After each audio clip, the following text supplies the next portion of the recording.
Finally हमारी most awaiting DSA series start होने वाली है कल से, मंडे से।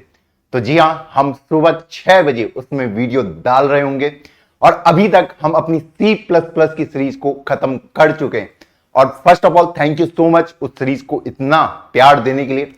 और काफी बच्चे मुझे इस जर्नी के दौरान ऐसे मिले जो सुबह 6 बजे उठ के उस सीरीज को देख रहे थे। अब ये जो जर्नी थी जो हमने अभी 21 दिन की कवर करी, जिसमें हमने C++ कवर किया, इस जर्नी में काफी बच्चे ऐसे थे जिन्हें पहले से कुछ आता था तो उन्होंने इस सीरीज से कुछ सीखा। कुछ बच्चे थोड़े बहुत इंटरमीडिएट लेवल पे थे, उन्होंने भी सीखा। लेकिन जो बिगिनर थे, जी हां, उन्होंने भी सीखा, लेकिन एंड आते हुए सीरीज के उन्हें थोड़ी सी डिफिकल्टी जरूर हुई। तो अगर आपको सीरीज के दौरान कभी भी डिफिकल्टी होती है तो यार उसको ना एक नेगेटिव पॉइंट की तरह मत लिया करो। क्यों?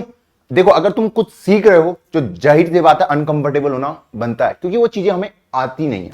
अगर तुम कभी भी अपनी लाइफ में कुछ सीख रहे हो और वो तुम्हें अनकंफर्टेबल नहीं बना रहा है, तो इसका मतलब ये है तुम कुछ बहुत ही आसान सी चीज सीख रहे हो। जो चीजें हम अभी सीख रहे हैं ये हमें आगे चल के जब हम बड़े बड़े प्रोजेक्ट्स बना रहे होंगे या फिर किसी बड़ी कंपनी में काम कर रहे होंगे, 20, 30, 40 लाख लाख के पैकेजेस, तो यार अगर वो जर्नी इतनी इजी होती कि वहां जाने का पाथ बहुत इजी होता तो शायद सब पहुंच जाते। लेकिन लिमिटेड स्टूडेंट्स ही वहां पहुंच पाते हैं। वो क्यों होता है? क्योंकि जो चीजें हम पढ़ते हैं, हमारी जो रियल लर्निंग होती है वो कब होती है? जब भाई हम एफर्ट डालते हैं, हम कोई लेक्चर देख रहे हैं और समझ रहे हैं अपने दिमाग में, और वो थोड़ा बहुत पेन हमें देती है। अगर मैं आज भी अपनी बात करूं तो अगर मैं कोई नई टेक सीखने की बात करता हूं, मान लो AI ML जो मेरे लिए भी नए हैं, तो मुझे वहां भी अनकंफर्टेबल फील होता है। तो इट्स टोटली ओके। तो मैं चाहता हूं जो अब मंडे से हमारी सीरीज स्टार्ट हो रही है हमारे न्यू चैनल कोडर आर्मी पे, पहले जाके उसको सब्सक्राइब कर दे मस्त करके। उसके बाद मैं आज आपको 5 पॉइंट्स ऐसे बताऊंगा जो आपको ध्यान रखने इस पूरी सीरीज के दौरान, क्योंकि अभी हमने अपनी सिर्फ 21 डेज की जर्नी कंप्लीट करी है। अभी हमारे पास 180 डेज की जर्नी है। तो जर्नी बिल्कुल आसान तो होगी नहीं कि बिल्कुल मैं बैठ के आराम से पहुंच जाऊंगा वहां। उसमें कठिनाइयां होंगी, अप्स होंगे, डाउन्स होंगे, और वो आपके साइड में भी होंगे, मेरे साइड में भी होंगे। आपके साइड में ये होगा कि आपको सीखना है बैठ के, और मेरे टाइप से ये होगा कि यार भाई मुझे कंसिस्टेंटली वो क्वालिटी कंटेंट आपको प्रोवाइड करना है। तो इस जर्नी में अगर आप मेरा साथ देते हो, मैं आपका साथ देता हूं, तो भाई हम जम के फोड़ सकते हैं। तो यार जो फर्स्ट पॉइंट जो मैं आपको कहना चाहता हूं कि जब भी आप लेक्चर देखें, don't watch it like a movie. जी हां, आप जब भी लेक्चर देख रहे हैं उसको मूवी की तरह देखने की जरूरत नहीं है कि मैं सिर्फ लेक्चर इसलिए देख रहा हूं कि वो कंप्लीट हो जाए, इसलिए नहीं देखना। ठीक, सिलेबस कंप्लीट करने के चक्कर में नहीं रहना है। बहुत बच्चे ऐसे होंगे जो अब जाके इस जर्नी से स्टार्ट कर रहे होंगे, तो वो बच्चे स्टार्टिंग से लेक्चर देखें। ये नहीं कि आप जल्दी कंप्लीट करने के चक्कर में कि भाई मैं भी भैया के साथ चलूं, अभी उसमें आप गलतियां कर सकते हैं। आपके पास वीकेंड खाली रहेगा, सैटरडे संडे, आप उसमें वो चीजें कोप अप कर सकते हैं। कर कभी भी इतना सा मत पढ़ देना कि भाई तुम्हें ऐसा लगे कि तुम मूवी देख रहे हो। बैठो, पेन पेपर लेके बैठो, जो बोला जा रहा है उसको समझो, उनको ब्रेक डाउन करो अपने दिमाग में, और ताकि आपको और बेटर अंडरस्टैंडिंग हो उस टॉपिक की। देखो, जब हम मूवी वगैरह देखते हैं तो भाई हम क्या करते हैं, हम दिमाग घर छोड़ के आते हैं। मैं गया हूं सिनेमा हॉल, मुझे एंजॉय करना है, लेकिन ये चीज एंजॉय करने वाली नहीं है। ये तो आपको भी पेन देंगी, थोड़ा सीखने में वो मिलेगा। जब पेन आएगा तभी आप रियल लर्निंग कर पाओगे। तो इस चीज को मूवी की तरह बिल्कुल भी मत लें। तो सेकंड पॉइंट मैं आपको बोलना चाहूंगा, फिक्स योर शेड्यूल। जी हां, आपको अपना शेड्यूल फिक्स करना होगा। मैं अक्सर बच्चों को कहता हूं कि सुबह 6 AM इन द मॉर्निंग आप पढ़ना स्टार्ट करें। हां, कुछ बच्चों के लिए शायद पॉसिबल नहीं हो पाता, कुछ बच्चों के लिए आलस की वजह से पॉसिबल नहीं हो पाता, लेकिन आप अपना एक शेड्यूल फिक्स कर दें कि भाई इस घंटे में ये पढ़ूंगा और मुझे पढ़ना है। ठीक, तो आपको क्या करना है कि आप 2 आवर या 2 आवर 1 आवर का एक बैच बना दीजिए कि भाई इस टाइम पे मुझे पढ़ना है। मान लो आपको शाम को थोड़ा कंफर्टेबल फील होता है कि भाई मैं 4 से 6 पढ़ूंगा, तो आपका ये टाइम ऐसा होना चाहिए कि भाई 4 से 6 मैं पढ़ूंगा, तो उसके बाद मेरे दोस्त का बर्थडे आए, किसी का भी बर्थडे आए, मैं डिस्ट्रैक्ट बिल्कुल नहीं होऊंगा, मुझे उस टाइम पे पढ़ना है। तो अपना पहले एक शेड्यूल फिक्स करिए, और शेड्यूल में सिर्फ ये मत रखिए कि भाई मुझे पढ़ने वाला शेड्यूल, बाकी जो अदर एक्टिविटीज आप पूरे दिन में करते हैं उसका भी एक शेड्यूल बनाइए कि मैं क्या खा रहा हूं, उसका भी आप ट्रैक रखिए। क्योंकि यार जैसा हम खाते हैं ना, वैसे ही हम बिहेव भी करते हैं। अगर आप कभी बहुत गर्म गर्म चीजें खाने लग जाओगे तो भाई आपको थोड़ा आलस आएगा, थोड़ी नींद आएगी, मीठा खा के थोड़ा नींद आती है ज्यादा। तो उसपे भी, डाइट पे भी आपको कंट्रोल रखना है। अपना एक पूरा शेड्यूल बनाओ कि मैं अपने पूरे दिन में कर क्या रहा हूं। हमारे पास अक्सर टाइम इसलिए नहीं होता क्योंकि हमने टाइम का जो ट्रैक है वो रखते ही नहीं है। तो एक बार अपना शेड्यूल बनाइए आज बैठ के, और उसको अपनी दीवार पे चिपका दीजिए कि भाई ये मुझे पूरे दिन में करना है।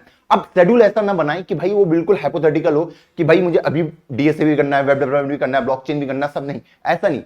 अभी आप ग्रेजुअली इंक्रीज कर सकते हो, स्टार्ट आप 2 आवर 3 आवर तक कर रखिए। अगर आप देख पा रहे हैं कि हाँ मैं 2-3 महीने इसको कंसिस्टेंटली कर पा रहा हूं, तब आप जाके अपने आर्ट्स पे जंप करिए। यानी कि रोज आप आधा आधा घंटा पढ़ा रहे हो, नहीं, ये काम नहीं करेगा आपके लिए, आप बहुत जल्दी डिमोटिवेट हो जाओगे। जो थर्ड पॉइंट मैं आपको बोलना चाहूंगा, एक्सप्लोरेशन, एक्सप्लोर करो। आपने मेरे लेक्चर देखे, सीखा, बहुत बढ़िया, मैंने अपनी साइड से बेस्ट दिया। क्या आपने अपनी साइड से बेस्ट दिया? अगर मैंने आपको एरे का टॉपिक पढ़ाया, क्या आपने उसके बाद लेक्चर के बाद खुद से कुछ एक्सप्लोर किया? क्या मैंने और ज्यादा कोडिंग क्वेश्चंस प्रैक्टिस किए जो भैया ने क्लास में कवर नहीं किए? जब तक आप वो नहीं करोगे, आपकी ट्रू लर्निंग हो ही नहीं सकती। आपको खुद से चीजों को एक्सप्लोर करना है कि भाई मैं और ज्यादा सीखूं। कहा कैसे भैया? एक्सप्लोर का मतलब क्या है? आप जाइए लीड कोड, जीएफजी, वहां क्वेश्चन करना स्टार्ट कीजिए।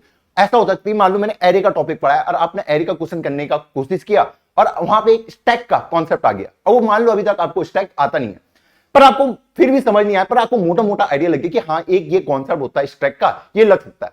लेकिन जब मैं फ्यूचर में स्टैक का कॉन्सेप्ट आपको पढ़ाऊंगा तो आपको एकदम से वो क्वेश्चन हिट हो जाएगा और आप बोलोगे अच्छा भैया इसका सॉल्यूशन मुझे मिल गया है। ठीक, आपको वहां पे उसकी अंडरस्टैंडिंग और ज्यादा बेटर होगी। इसलिए एक्सप्लोरेशन बहुत ज्यादा जरूरी है। जब आप आईटी सेक्टर में जाओगे फ्यूचर में, तो वहां पे यार आपको लेक्चर्स वगैरह नहीं मिलेंगे, वहां पे आपको डॉक्यूमेंटेशन के फॉर्म में पढ़ना पड़ेगा, समझना पड़ेगा। तो वो आदत आप अभी से बना लें कि खुद से एक्सप्लोर करना। चैट जीपीटी को मैं कैसे यूज करूं, ऑनलाइन जो डॉक्यूमेंट्स बने उनको कैसे रीड करूं, उनसे मैं कैसे मैक्सिमम निकालूं। मैं ये नहीं कह रहा कि पूरे दिन करना है, आधा घंटा भी दोगे तो भैया आपके लिए मोर देन इनफ। चौथी चीज जो मुझे बेस्ट लगती है, जो मैंने अपनी गेट जर्नी और जो मेरी डीएससी की जर्नी है, वो मैंने हमेशा करी, लर्न विथ फ्रेंड्स। जी हां, हम ये बहुत बड़ी गलती करते हैं कि हम अकेला पढ़ना स्टार्ट कर देते हैं। क्यों मैं कह रहा हूं कि दोस्तों के साथ पढ़ना स्टार्ट करो?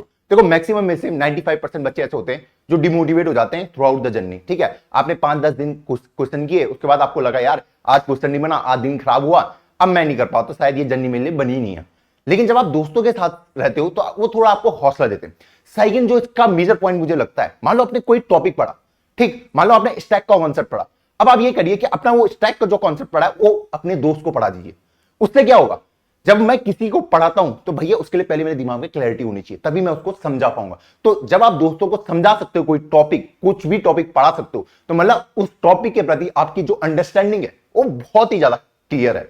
तो अपने दोस्तों के साथ पढ़िए, अकेले जर्नी में मत जुड़िए। 2-3-4 जितने भी दोस्त हैं उनको लेके चलिए। जो भी टेक्नोलॉजी आप सीख रहे हो, मैं ये नहीं कह रहा कि आपको डीएसए ही सीखना है, लेकिन कोई भी टेक आप सीख रहे हो, हाँ अकेले भी आप चल सकते हो। एक बार अगर आप थोड़ा इंटरमीडिएट लेवल पे चले, वहां से आप अकेले की जर्नी कंप्लीट कर सकते हैं कि मान लो मुझे एक बार डीएसए आ गया या फिर वेब डेवलपमेंट आ गया, आगे मुझे कोई फ्यूचर की टेक्नोलॉजी सीखनी है, एआई एमएल, वो मैं अकेले बैठ के सीख सकता हूं। लेकिन स्टार्टिंग में दोस्तों का सपोर्ट चाहिए होता है, और लर्न विद फ्रेंड्स सबसे बेस्ट है। ये तो आप करिए, कोई दोस्त है उसे बैठाइए, उसे पढ़ाना स्टार्ट कर दीजिए, ये सबसे बेस्ट होता है। या फिर कोई आपका जूनियर है उसको पढ़ाना शुरू कर दीजिए। ये मत सोचिए कि मुझे पैसे देगा तब मैं उससे पढ़ाऊंगा, नहीं, जितना आप नॉलेज स्प्रेड करोगे उतनी बेटर आपकी अंडरस्टैंडिंग होगी उस टॉपिक के ऊपर। अब आप सबको बताइए कि हम सबका अल्टीमेट गोल क्या है। किसी का स्टार्टअप होगा, किसी का प्लेसमेंट होगा, हर किसी का कुछ ना कुछ गोल है। अब आपको इनमें से कुछ भी करना है। देखो एक सरकारी जॉब की तो तैयारी आप कर नहीं रहे हो कि मैं जाऊंगा कोई फॉर्म भरूंगा, वहां मैंने 2000 रुपए की फीस पे करी और मुझे एग्जाम देने का मौका मिल गया। यहां ऐसा नहीं होगा। अगर आपके यहां ऑन कैंपस पे प्लेसमेंट आती है तो शायद आपके लिए इजी होगा, लेकिन आपको अपने लिंक्डइन जो प्रोफाइल है उसको स्ट्रॉन्ग करना पड़ेगा। लिंक्डइन प्रोफाइल कैसे स्ट्रॉन्ग होगी, वो आपको सोचना है कि कैसे मैं इसको कर सकता हूं। अब आप कोई भी टेक्नोलॉजी सीख रहे हो, मतलब अभी आप डीएसए सीख रहे हो मुझसे, या फ्यूचर में आप किसी और से वेब डेवलपमेंट सीखते हो या फिर ब्लॉकचेन सीखते हो, तो अपनी डेली की लर्निंग वहां डालिए। कहां पे? लिंक्डइन पे पोस्ट करिए जो भी टॉपिक मैंने सीखा, क्योंकि मेरा एक टाइप का वो रिवीजन भी हो रहा है कि भाई मैंने ये चीजें सीखी, वो मैंने वहां डाल दी। अब आप में से बहुत सारे बच्चे घबराते होंगे, भैया यार मैं ग्रामेटिकल मिस्टेक कर सकता हूं लिंक्डइन पोस्ट डालते टाइम, लोग मेरा फन उड़ाएंगे। नहीं, अरे कोई नहीं उड़ाता यार, बहुत ज्यादा ग्रामेटिकल मिस्टेक हर कोई करता है। चैट जीपीटी का यूज करो। आपको लग रहा है कि भाई मेरी लैंग्वेज में कुछ दिक्कत आ सकती है, चैट जीपीटी में डालो, वो आपकी ग्रामर को इंप्रूव करके दे देगा, उसको फिर आप एज अ पोस्ट डाल सकते हो। अब इससे क्या होगा, देखो फ्यूचर में जब भी आप रिक्रूटर से कुछ भी मांगोगे, मतलब आपको रेफरल चाहिए, तो भाई वो रेफरल उसी इंसान को देगा जिसको देख के उसे लगेगा कि हाँ इस बंदे ने ट्रू लर्निंग करी है।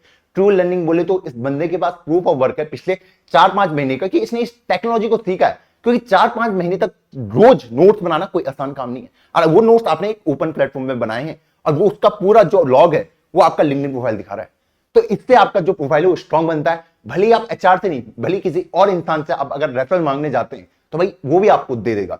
अब आपको जेन्युइन कनेक्शन से बनाने, लोगों से बातें करनी है कि अभी भैया मेरी कंपनी है, गूगल है, अमेजॉन है, माइक्रोसॉफ्ट है, उबर है, जो भी आपकी ड्रीम कंपनी है, वहां से रिलेटेड लोगों को कनेक्शन रिक्वेस्ट आप भेजते रहिए। ठीक है, रोज की 15-20 एक आधा घंटा टाइम का स्लॉट बना दिए कि ये टाइम मैं अपने लिंक्डइन को देने वाला हूं। देखो जो नेक्स्ट 6 मंथ की जर्नी होगी हम लोगों की या आपकी, वो आपकी लाइफ चेंज कर सकती है। बस मुझे इस 6 महीने में थोड़ा डिसिप्लिन रहना है, मुझे अपना शेड्यूल बनाना है, प्रॉपर आपके पास शेड्यूल होना चाहिए। मुझे लेक्चर को सिर्फ एज अ लेक्चर नहीं देखना है, मुझे प्रॉपर नोट्स वगैरह क्रिएट करना है, और जो भी मैं सीख रहा हूं वो ओपन प्लेटफॉर्म में जा रहा हूं, अपने दोस्तों को सिखा रहा हूं, तो आपकी जो टॉपिक के प्रति अंडरस्टैंडिंग होगी वो उतनी बढ़िया बन जाएगी। तो भाई लास्ट में मैं ये कहूंगा, कल मंडे है, सुबह 6 बजे लेक्चर आएगा, तो मैं तो पर्सनली चाहता हूं यार कि आप सुबह 6 बजे उठने की अपनी हैबिट को डालिए। मुझे पर्सनली काफी बेनिफिट मिला है। जब मैं अपनी प्रिपरेशन करता था, मैं सुबह ही उठता था मैक्सिमम टाइम, क्योंकि मुझे पता है कि सुबह अगर मैंने कोई काम कंप्लीट कर दिया, तो अगर मैंने पूरे दिन भी कुछ नहीं किया तो मुझे गिल्ट नहीं होता। लेकिन अगर आपने पूरे दिन कुछ नहीं किया, फिर रात को गिल्ट होता है, यार काश मैं पढ़ लेता। और एक बार जिस बच्चे के लेक्चर बैकलॉग में चले गए, आप उनको कंप्लीट करिए, उन लेक्चर्स को कंप्लीट करिए पहले, और फिर आगे बढ़िए। अगर आपको C++ आता है तो सीधे डीएसए से स्टार्ट कर दो। मैं नहीं कह रहा C++ पढ़ने की जरूरत है आपको, पहले लेक्चर हमारे देख दे जो भी बंदा है, क्योंकि मैं एक लॉजिक क्रिएट करते हुए पूरे कोर्स को बना रहा हूं। आप में से कुछ बच्चों का डाउट है भैया ये C++ सीरीज कैसे खत्म हो गई, आपने ना तो पॉइंटर पढ़ाया है, ना आपने एरे पढ़ाया, ना स्ट्रिंग पढ़ाया, ना उसके कॉन्सेप्ट पढ़ाए, तो C++ खत्म कैसे हो गया? अरे मैं कह रहा हूं, मैंने अभी आपको सिर्फ बेसिक पढ़ाया। एरे मैंने इसलिए नहीं पढ़ाया क्योंकि उसको हम इन डेप्थ पढ़ने वाले हैं डीएसए में। स्ट्रिंग इसलिए नहीं पढ़ाया, उसको इन डेप्थ पढ़ने वाले हैं स्ट्रिंग में। क्यों अभी नहीं पढ़ाया? अगर मैं थोड़ा छोटा आपको हर चीज का आइडिया दे देता तो शायद आपकी उतनी समझ नहीं आता। इसलिए मैंने सोचा इनको बात के लिए इनको इन डेप्थ करके पढ़ेंगे। ऊप्स क्यों नहीं पढ़ाया? क्योंकि ऊप्स अभी आपकी यूज ही नहीं हो रहा है। ऊप्स मैं बाद में जाके कवर करूंगा जब मुझे लगेगा इसकी रिक्वायरमेंट होने वाली है, जब हम लिंक लिस्ट वगैरह टॉपिक पढ़ेंगे वहां पे उसकी यूज होगी, तो उससे पहले मैं उसके कॉन्सेप्ट आपको क्लियर कराऊंगा। तो ये मत सोचिए कि मैं आपको कुछ भी चीज छोड़ दूंगा। हाँ, थ्रू आउट द जर्नी अगर आपको लगे कि भैया कुछ टॉपिक आप मिस कर रहे हैं, आप वो जरूर कमेंट करिए, ठीक है, बिल्कुल करिए। मैं जेन्युइन फीडबैक के लिए हमेशा ओपन रहता हूं, लेकिन पहले थोड़ा विश्वास रखिए मेरे ऊपर। और एक बार ना हमारी जो वेबसाइट है उस पर जाके आप सिलेबस चेक कर सकते हैं कि हम क्या सिलेबस कवर करने वाले हैं, उसमें आप टिक मार्क लगा सकते हैं। ठीक, वहां पे हमने सारे अपने होमवर्क थी, वीडियो लिंक वहां पे भी हमने दिए रहते हैं कि यार कोई बंदा आए वहां पे बैठे लेक्चर आराम से देखे और चले जाए, ठीक, उसका भी टाइम वेस्ट ना हो। तो वो चीजें हमने वहां पे अरेंज करके आपके पास रखी हुई है। तो भाई इस वीडियो को इसी के साथ एंड करना चाहूंगा। कोडा अर्निंग चैनल को चेकआउट कर लेना। मिलता हूं आपको किसी नई वीडियो में, तब तक के लिए जय हिंद जय भारत।